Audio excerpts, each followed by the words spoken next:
Hey guys, here we are in Superior, Wisconsin at our new manufacturing location. Joel, this is a big jump for us.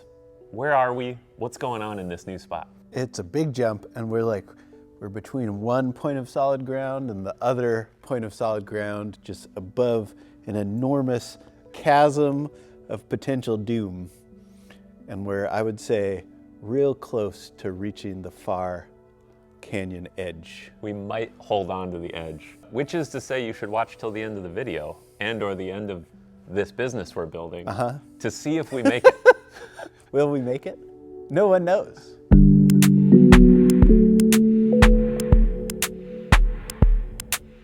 So Joel, here we are. We are now filling 140,000 square feet of manufacturing space just on the other side of the bridge from Duluth in Superior, Wisconsin. Our last location, we were bursting at the seams. Yes, we were. We didn't have place for more boards, lumber, tools, people, and now we have endeavored towards about as much space as we ever could. I remember 4 years ago when we walked into that space and we sort of took the bet on ourselves and said, you think we can ever fill this up? And then we did. Yeah. And now we walked into an even bigger place. What has that been feeling like, kind of expanding with a place that has 50 cranes in it?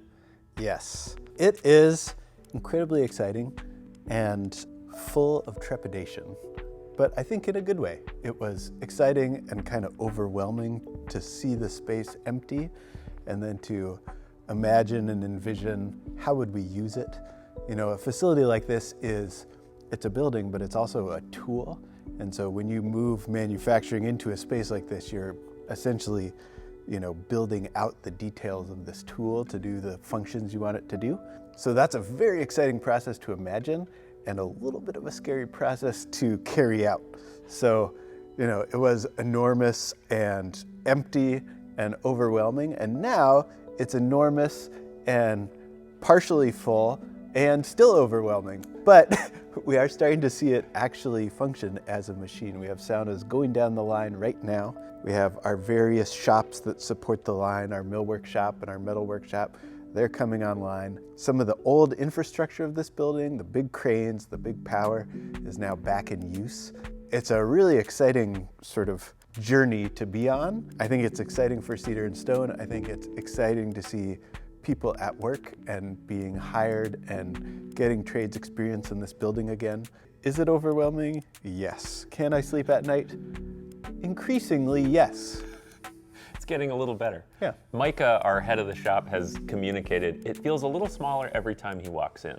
But that first walk-in, there are literal football fields worth of manufacturing space, and so it does feel gargantuan. You might even say Brobdingnagian. That's how big it is. That's how big it is. We need bigger words for that. Yeah.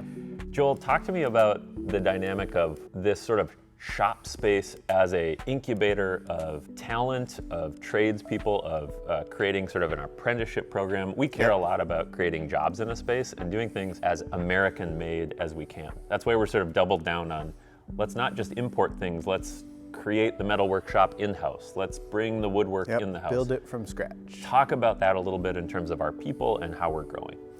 Yeah, we have been lucky all along to find awesome people who are great with their hands and have lots of experience. And we have always endeavored and been lucky to have a culture of sort of training and mentorship and like, oh, I know how to use this bandsaw. I see you doing something. I can use my infinite bandsaw wisdom to help you out.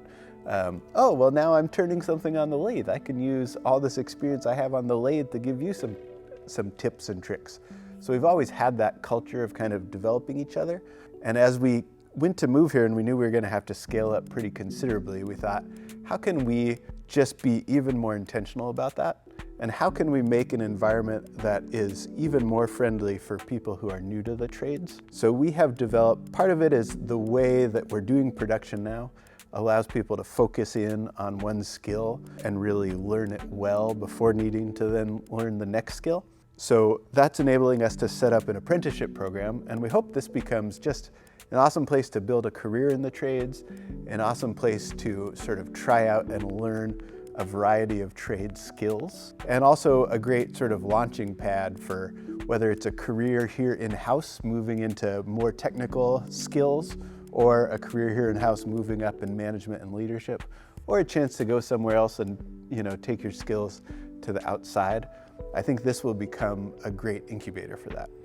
Joel, talk about the culture we're trying to build here too, because there's a component of this where, yes, we want to learn, and at times the trades can come with a lot of braggadocio, maybe those, a lot of a lot of do it right and swear at somebody to get it done faster.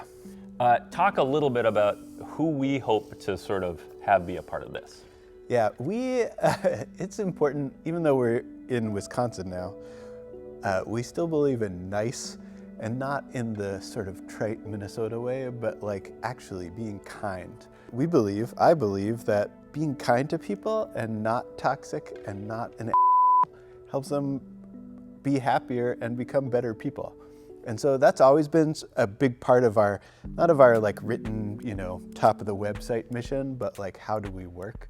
That's always been important to us. And what it has led to is that we've got a more diverse shop staff than most trades places. We've got women, we have queer people, we've got racial diversity, we've just got a lot of experiences that you don't often see in the trades around here anyhow.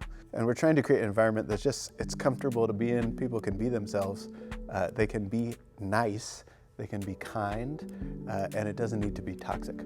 That has turned out to be a great help with hiring, because there's a lot of people who are in the trades who like doing the work, but don't like the atmosphere. And so we have a lot of, sort of people fleeing that sort of toxic stuff to come be part of a team that's nice. Are we perfect? No. Who's the biggest in the shop? Probably me. But we are trying to create a kinder place, good place for learning, a nice environment. People want to come to work. That's what we're shooting for. I would also say it's interesting that we're doing a different kind of construction here than your average kind of stick frame construction, get the materials at the big box store and slap it together. Let's talk about mass timber. Let's talk about the kind of facility we're building. You said you called it, it's a tool. It's a tool to do a certain thing. We really care about building with these more environmental mass timber and CLT components. Talk a little bit about why that's the bet we're taking. It used to be, in sort of American architectural history, they built stuff out of solid wood. Abraham Lincoln was raised in a log cabin, allegedly. We're right next door to what was at one point the world's largest grain elevator, made out of solid wood. Big tall buildings, we've got them in Duluth here, that are wood-framed buildings. We moved towards concrete and steel. But in residential construction, we moved towards light frame, which is sort of 2x4 sticks, and then fiberglass and various tapes and plastics and vinyl. There's a lot of stuff in the buildings that we make today that are not very natural materials. They're very carbon intensive to produce. And then either weirdly, they fail fast, but never break down. I think that's these plastic things, this if you've ever bought a cheap window. They're made out of materials that will never biodegrade, but also as windows, they don't work for very long. From a value point of view, we want to do something that's good for the environment. We want to do something that was timeless. We want to create saunas that would last a long time, would last generations. And the model for that is the log sauna. You can go up to, Ely and be on Burnside Lake, and there are log saunas there that have been there for 80 years, 100 years.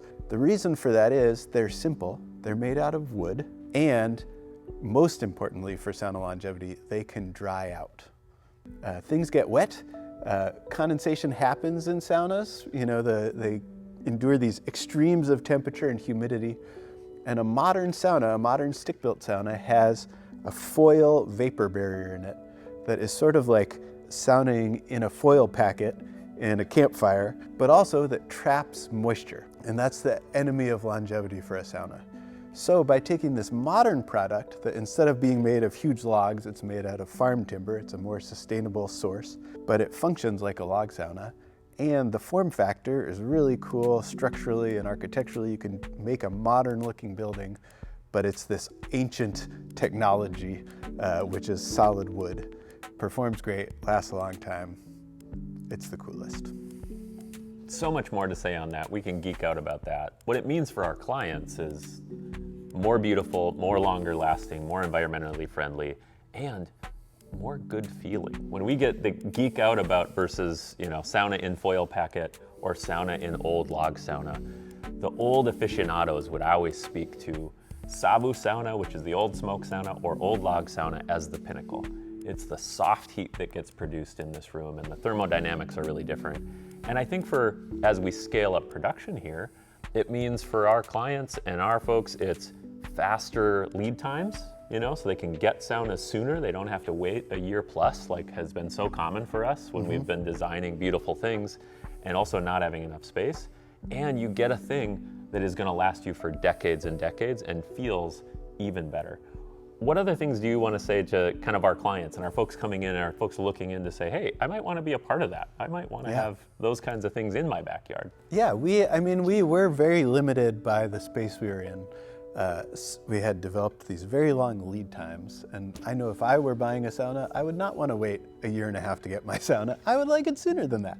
And so we heard that and we said, we need to scale up, but we can't do it in this space. So that's what this place is for, is to be able to scale up so that we can serve clients in a more timely fashion. So that's a big part of this move. Also, our mass timber technology that we developed at our old shop is very much prototype scale. We didn't have the right cranes for moving things around. We couldn't move saunas down a production line. They're built in one spot and people came to them. And so this whole situation is designed for more of a manufacturing model. Now it's still craftsmanship in each phase. It's still all hands on the wood, but it's a much more efficient sort of production line overall. And so it's allowing us to do still that same fine craft work, but also at a greater scale and at greater speed so that we can deliver these awesome saunas to more people. One thing that's super cool about building the way we're building is it enables us to make a super rigid building. And because we're often asked, oh, can you install this thing at the top of a mountain peak across a river through a ravine, and you need to drive it there over the ground, we're able to install buildings in really cool places, and we're able to go through all that terrain and set the building down, and it is still level, flat, the door works great, the windows are fine.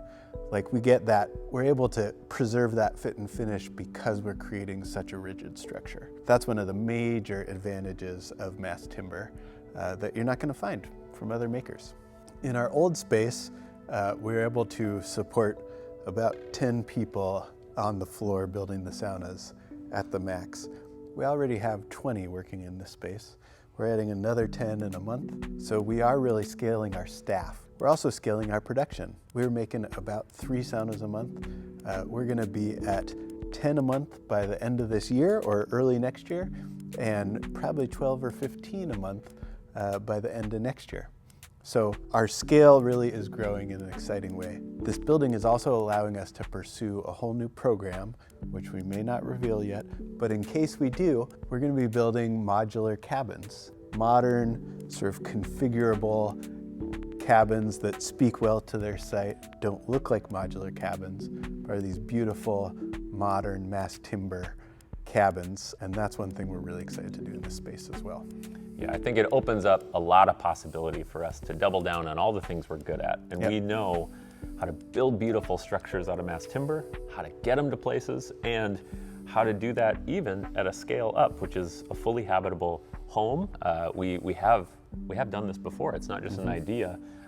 This is one of the first times we're actually talking about it publicly, that we did a home for a client last year, somebody who bought one of our saunas and came back and said, I need more space. I want the sauna to be one spot on the land, and I'm wondering if you do the home. And so volumetric modular cabins and homes, super exciting next step for us here at Cedar Stone. More to come on that soon. You got the sneak peek. You got the initial, don't tell anybody, but let us know. Yeah, we again and again want the highest quality, most beautiful, safest, and longest lasting saunas that people could find anywhere. And that level of kind of high-end quality, of world-class quality from our experiences and our hospitality side to our craftsmanship to the longevity of our buildings is really what we're sort of standing on today. And so if you're interested in that, thanks for following along. Stay followed along as you watch this video, as you're seeing what we're up to. We are continuing to grow in this space. If you're somebody who's interested in working in a really creative, interesting trades space, come reach out to us. We would love to get to know you. And we are loving serving more and more clients throughout the US and further. Joel, thanks for sitting down behind a wall of timber as we introduce our new manufacturing space here in Superior, Wisconsin.